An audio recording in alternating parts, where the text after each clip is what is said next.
Maraming kawal ang nagkalat sa buong labanan. Si Logan ay nagulat kay Duke Voltermine at sinabing inatake sila ni Beffrose. Pagkatapos nito, kaagad silang sinalakay ng mga hukbo ng unang prinsipe. Sa seryosong tono at galit na tinatawag si Duke Voltermine na, "Kamahalan," tinanong ni Logan sa kanya kung paano nila dapat bigyang kahulugan ang mga pangyayaring ito. Nang marinig ang tono ni Logan, nagalit ang Duke, ngunit kinontrol niya ang kanyang sarili at sinabing hindi niya inakalang kukunin ni Beffrose ang mga bombang iyon at gagamitin upang atakihin ang McLean. Si Duke Voltermine ay tuluyan ng natuliro. Inamin niya na ito ay dahil sa kanyang kapabayaan. Sinabi ni Logan sa Duke na si Beffrose ay ang kanyang tapat na kanang kamay. Gayunpaman, sasabihin ba ng Duke na talagang wala siyang kamalay-malay sa mga plano ni Beffrose? Nang marinig ito, nagalit si Duke Voltermine at tinawag si Logan McLean na isang mayabang na bata. Ngunit nagdesisyon ang Duke na pigilan ang kanyang galit. Ngayong nawasak na si Beffrose, kung mawawala sa kanya ang McLean, ang tagumpay ay maglalaho. Pagkatapos ay hiniling ng Duke kay Logan na huminahon at mag-isip. Kung talagang balak niyang atakihin ang mga McLean, sa tingin ba ni Logan ay ipadadala niya si Roger Beffrose na mag-isa? Sinabi ng Duke na si Roger Beffrose ay kumilos ng mag-isa. Nang marinig ito, nanatiling walang pakialam si Logan at sinabing kung iyon ang sinasabi ng Duke, iyon na nga ang totoo. Sinabi ni Duke Voltermine, "Siyempre, sisiguraduhin niyang mabibigyan ng sapat na kabayaran ang McLean para sa mga pagkalugi na kanilang hinarap sa digmaang ito, pagkatapos ng lahat." Nagalit si Logan sa Duke dahil sa sinabi niyang babayaran niya sila pagkatapos ng lahat. Tinanong ni Logan sa Duke, baka nagbibiro ba ito sa kanya? Matapos makita ang lahat ng pagkalugi na kanilang hinarap, sinasabi ba ng Duke na mababayaran lamang ang mga McLean pagkatapos ng digmaan? Dahil sa wala nang magawa, nagalit ang Duke at tinanong si Logan kung mayroon siyang anumang nais, maaari niyang sabihin sa Duke. Sa isip ng Duke, hahayaan niya munang magsalita si Logan sa ngayon. Nanatiling tahimik si Logan saglit at pagkatapos ay sinabi na una, siya at ang kanyang mga tauhan ay babalik sa kanilang nasasakupan, na ikinagulat ng Duke. Nagalit ang Duke, tumayo, at hinampas ang mesa, tinatanong si Logan kung ano ang sinabi niya. Ngunit kinontrol ng Duke ang kanyang galit at nagtanong, bakit? Sinabi ni Logan na nakaranas na sila ng matinding casualty dahil sa labanan. Sa ilalim ng mga pangyayaring ito, hindi na sila makakalaban. Hindi na rin nila mapagkakatiwalaan ng Duke.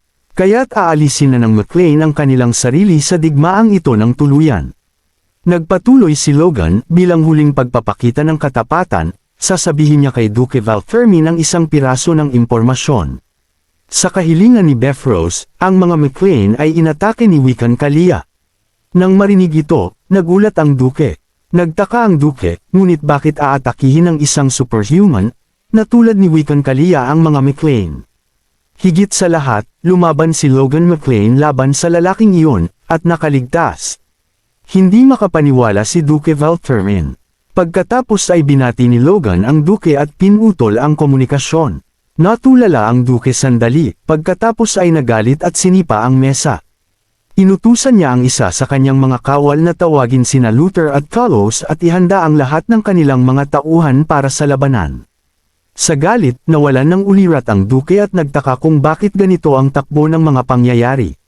Sa panig ng mga McLean, habang tinatanggal ang kanyang mga benda, sinabi ni Logan, ito na ang katapusan ng digmaan. Sa mga McLean, ang gawa-gawang ito ay tapos na. Inutusan ni Logan ang lahat ng mga kawal na tumayo. Inangat ng isang kawal ang kanyang ulo at nagtanong, maaari na ba talaga kaming tumayo ngayon? Hindi makapaniwala ang isa pa na niloko nila si Duke Voltermine. Habang tumatawa sa tuwa, sinabi ng mga kawal kay Logan, iyon ay isang kahangahangang pagganap. Sinabi ni Logan, gumano lang iyon, salamat sa inyo na naglaro bilang patay ng napakagaling. Mula sa likod, may nagsabi, sa mga kamakailang pangyayari, ang paksayo ng unang prinsipe ay nabigyan ng matinding dagok.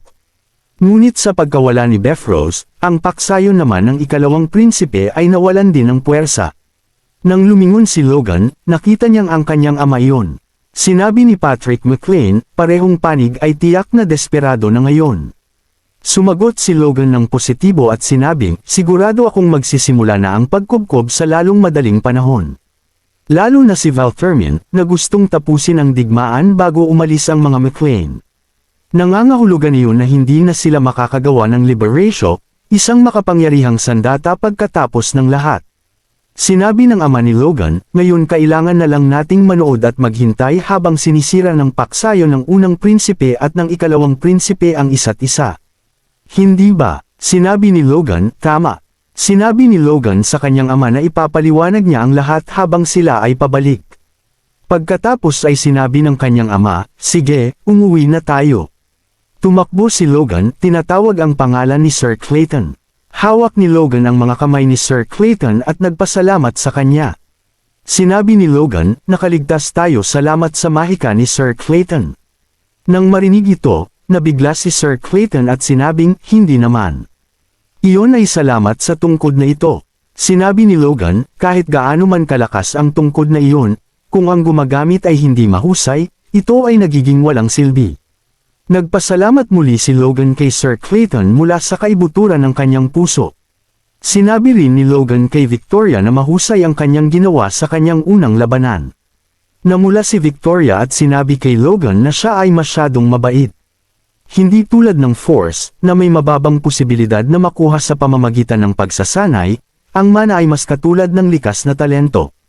Karamihan sa mga mages, mula sa isang batang edad, ay may kakayahang maramdaman at gamitin ang mana, at maraming tao ang naniniwala na ang mga mages ay mga piling tao.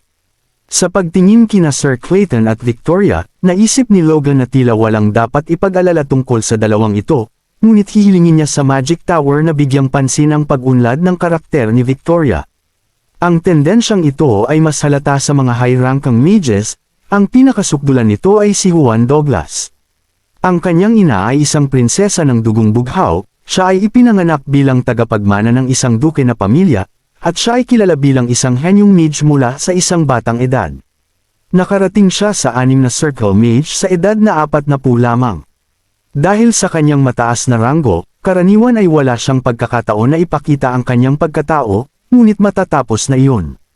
Nang maglaon, sa Harren Castle, patuloy ang brutal na labanan sa pagitan ng paksayo ng unang prinsipe at ng ikalawang prinsipe. Inutusan ni Juan Douglas ang mga kawal na harangan ang mga papasok na bomba. Dahil sa mahika ni Juan Douglas, sinabi ng mga kawal na napakalamig kaya hindi sila makagalaw ng maayos. Inutusan ni Duke Valtermin ang kanyang mga kawal na lumusot at patuloy na sumulong. Inutusan niya silang gamitin ang lahat ng mga bomba na nasa kanila. Habang nagagalit, sinabi ni Duke Valtermin na gusto niyang magtira ng ilang bomba para sa pag-aaral ngunit hindi na ito maaaring iwasan ngayon. Napansin ni Valtermin sa kabilang panig sina Luther at Wiccan Kalia na matinding naglalaban. Naisip ni Valtermin na sana ay namatay na si Wiccan Kalia sa labanan laban sa mga McLean. Biglang may narinig na tunog si Wiccan Kalia at may nagsabi, ang mga pader ng kastilyo ay nabutas na. Nang lumingon si Wiccan Kalia, nakita niya ang isang malaking butas sa mga pader ng kastilyo. Sinabi ni Juan Douglas, hindi ko hahayaan na makapasok ang mga kaaway, pagkatapos ay hinaranggan ang butas gamit ang mahika ng yelo. Gumamit si Juan Douglas ng isang Blizzard Scroll.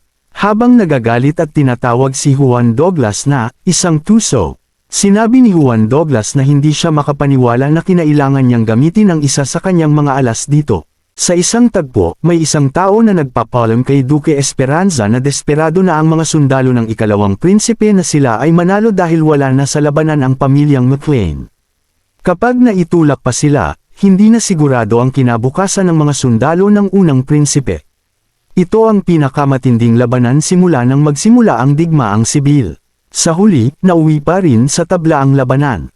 Gayunpaman, kakaiba ang sitwasyon kumpara sa nakaraang laban. Ngayon, ang mga sentral na figure ay direktang naglalaban. Sa pagdinig nito, sinabi ng Duke na para makabawi sa kanilang mga kawalan, kailangan ng bawat panig na kumuhanan ng mga sibilyan at rasyon. Maghahanda sila para sa isang malawakang digmaan.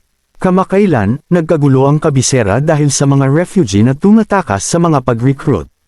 Sinabi ng Duke sa nakatalukbong na lalaki, ang dahilan kung bakit ka nagpunta dito na nagpapanggap ay dapat na may kaugnayan din doon.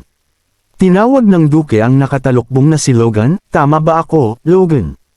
Humiling si Logan sa Duke na pakinggan muna siya at pag-isipan ang mga bagay nang hindi nawawalan ng pasensya. Tinanong ng Duke si Logan kung ano iyon. Sinabi ni Logan na hindi siya sigurado kung alam ng kanyang master, ngunit siya ang pilit na gumawa sa mga sentral na figure ng dalawang panig na maglaban ng direkta. Sa pagdinig nito, nagulat at hindi makapagsalita ang Duke. Nagpatuloy si Logan, sinasabi na nagtipon din siya ng mga neutral na puwersa at aatakihin ng walang kamalay-malay ang mga pagod na panig. Humiling si Logan sa kanyang master na maging sentro ng kanyang kilusan. Tinanong ng Duke si Logan, "Hinihiling mo ba sa akin na makialam sa digmaan?" Noong panahon ng libing ni Kamahalang Hari, hindi ba't ikaw mismo, Logan, ang nagmungkahi na manatiling neutral? Sumagot si Logan, sinasabi na ginawa niya, ngunit sa halip ay nagtanong siya, "Hindi ba sinabi ng aking master na pakikinggan niya ang kahilingan ng kanyang estudyante?" Ito ay ikinagulat ng Duke. Tumayo si Logan at magalang na sinabi, "Kapag ako ay pumunta sa aking guro upang humiling ng isang bagay, hinihiling ko sa aking guro na pag-isipan ito ng malalim." Nagbuntong hininga ang Duke at sinabi, "Tama, sinabi ko nga iyon." Sinabi ng Duke kay Logan na pakikinggan muna niya ang kanyang mga intensyon at nagtanong, "Ano ba talaga ang plano mo, Logan?" Nang may kumpiyansa, sinabi ni Logan na itataas niya ang ikatlong prinsipe upang maging hari.